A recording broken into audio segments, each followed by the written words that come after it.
I pull from like embarrassing moments in my life, embarrassing moments in my marriage, something that's we all have in common, or somebody that's really willing to fall down the stairs themselves, you know. Yeah, the human After element. I've pushed them, usually I've pushed the person. It's just but they're willing to go with it. You're like, all right, anything for comedy. Welcome to 10 Minutes With. It's a podcast for people who want to listen to podcasts but don't have all day. We've got a quick chat with someone you might be interested in learning more about in about 10 minutes. Jonnie W's stand-up comedy is known to viewers of Dry Bar Comedy, a program meant for family-friendly acts, with his latest special clocking in at more than 5 million views. I always wondered if I'd end up laughing in a normal conversation with a literal comedian, because I love to listen to interviews with comedians. So I'm putting in a broad category, correct me where I'm wrong. Boy. I've heard them say it helps if you're interested in a lot of stuff to be a comedian, or it helps if you're annoyed by a lot of stuff to be a comedian. Where's that fall out for you? I've never heard that question asked. Now I've done a million of these. I think you probably can tell by somebody's persona on stage which one they are, if they're the ones that are annoyed or if they're the ones who are interested. I'm in the middle, probably. Like I'm a curious person. I like learning about things, and that's kind of how you come up with material.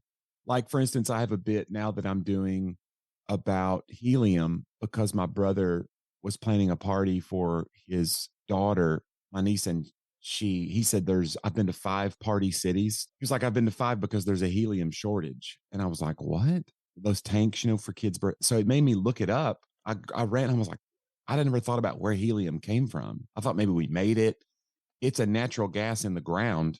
So that made me go like, well, what does that mean? And so are there helium miners? And so just that word picture in my head became a whole bit because I was curious about it. And if I don't have those conversations with normal people, sometimes you put yourself in a strange situation just so you can like learn something. Wow, what I think is interesting about that is like engineers are people who they notice problems and they're like, I'm going to fix this problem for society. We're going to have a bridge that works.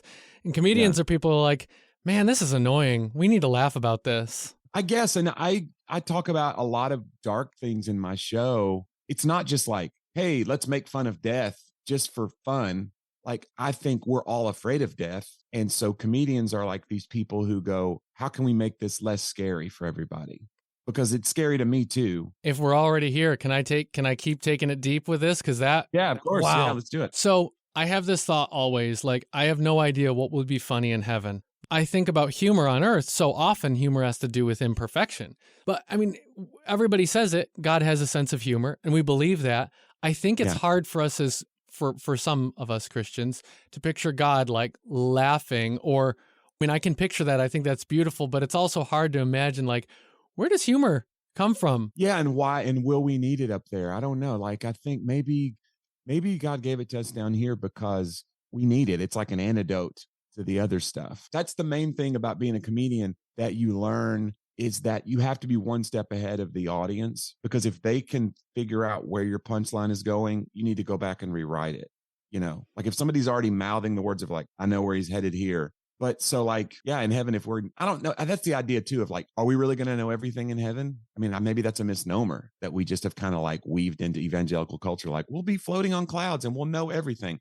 I don't know. Maybe there'll be school in heaven. We don't know. Yeah. Will there be stand-up comedy in heaven? That's I don't know. I just hope there's healthcare. I just want, you guys are close enough to Canada that you get to just almost have it. And I just want there to be insurance. Is that okay? Jobs that won't exist in heaven. Boom. Healthcare. Yeah, there's one of them. Yeah. And we know God laughs. We know, and he put this in us for a reason. So what is that about? I think there's a strength that comes from laughing. There's like a unifying thing that comes from it that's really beautiful. It's almost like this weird amen. I consider it like a holy thing. I really do. We took it really deep, didn't we? Yeah. Yeah. You've got me way off in the weeds. This is what I love. No, I do. I really do like the idea of like a room of completely disparate people, and they have found this one thing that they agree on, that we all hate the Limu Emu or whatever it is. You know what I'm saying? Like it seems like something dumb, but then when you think about it, you're like, this is kind of a cool human thing that only we do really in this way. Yeah. So And I say that not knowing maybe dolphins have stand-up comedians too, and we just don't know because we understand. Like, we're like, these idiots. And dolphins are like, no, we are way better at this than you. You just can't understand. Could be. We don't know. Dolphin listeners, I apologize. I never would. Not that we know of. Dolphin community. Okay. The ocean's unexplored. We still don't know, 98% of it or something? True. That's what aren't they saying, that's where the aliens may be now? The aliens are they have underwater compounds, and they're now starting to, oh man. Start going deep, people. Start going deep. This is, now. Look out. If the aliens don't eradicate humanity before February 5th and 6th, I hope to see you in Lakewood. That's right. Exactly. Dude, look, we had a good run. You got to give us that. Humanity, come on, get out of here. If I can't do stand-up comedy in heaven, what would I do? Are there smart Alex in heaven? I don't know. Maybe not. I've got two brothers. My brother was once asked, which of you is the funniest? There's three of us brothers. Which one of you is the funniest? Mm-hmm. The middle brother said, he's like, I think it's me, but the other two could be as funny if they tried harder. I just try the hardest. And oh, wow. And he's right. He's right about both. He's the funniest and he tries hardest.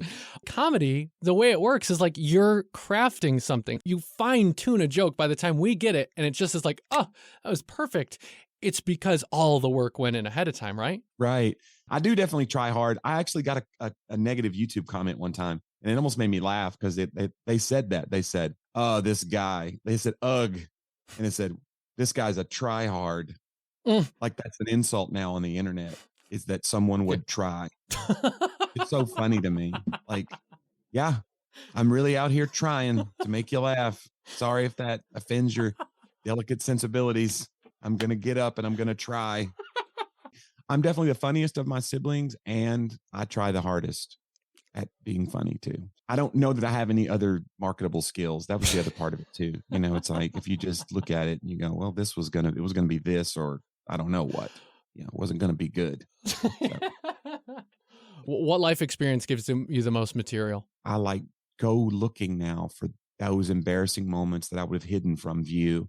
That's where the gold is. And I realize that now, because it kind of shows them that failure is not the end. If you fail and then talk about it on stage, you figured out a way to make that into a little bit of a victory because you can laugh at it. Yeah. So I think my act has evolved over the years to be way more confessional. And I pull from embarrassing moments in my life, embarrassing moments in my marriage, something that's we all have in common, or somebody that's really willing to fall down the stairs themselves. Yeah. The human After element. I push them, usually I've pushed the person. It's just, but they're willing to go with it. You're like, all right.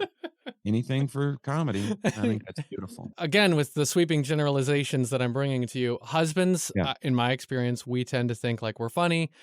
Our wives may or may not buy it a lot of the time. Yeah. Is your wife somebody who helps you workshop things? Says that Johnny, sure. I'm not feeling that one. Or oh, that's good. Yeah, in ways that you wouldn't imagine though. Sometimes if she hates something, it'll work on stage every time.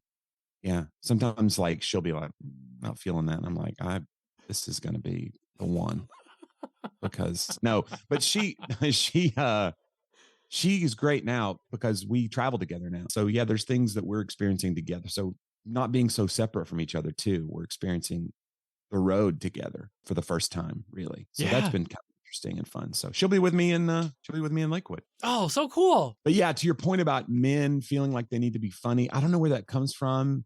But it's true. We try to impress women with jokes. There are female comedians, and I know some hilarious female comedians.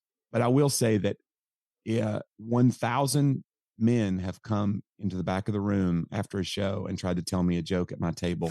And I've never had one woman do it. Not one. And I don't know. It's not that I don't think a woman knows a joke. No. They have jokes. It's just I don't think they feel the need to be that was a funny comedy show. But I got one for you. Only a man would do that. Women don't feel that same level of I don't want to say it's insecurity because again, I'm a comedian. Obviously, I'm out there trying to do that too. I'm trying to be that guy that's holding court in a room for an hour. But I just have noticed I've never seen not one woman's been I got one. And you're okay, here we go. Jonnie W. joins the Rock Church and Family Life for 2 comedy nights, Wednesday, February 5th and Thursday the 6th in Lakewood, New York. tickets to those shows in the Jamestown, New York area. You can find all the details at familylife.org/events. You might also consider supporting Family Life, the listener-funded ministry that makes this and other podcasts possible. Go to familylife.org to find out more about what we do. Did you know Family Life offers a variety of podcasts? Get up to date with Family Life news or enjoy some family time with Family Life kids. There's If That Makes Sense, a Family Life original podcast talking about what life is really like as a Christian in your 20s and 30s. And Therese Talk, a podcast with help for women to better serve their families and community. They're all free and on demand at familylife.org. Just click podcast in the radio menu.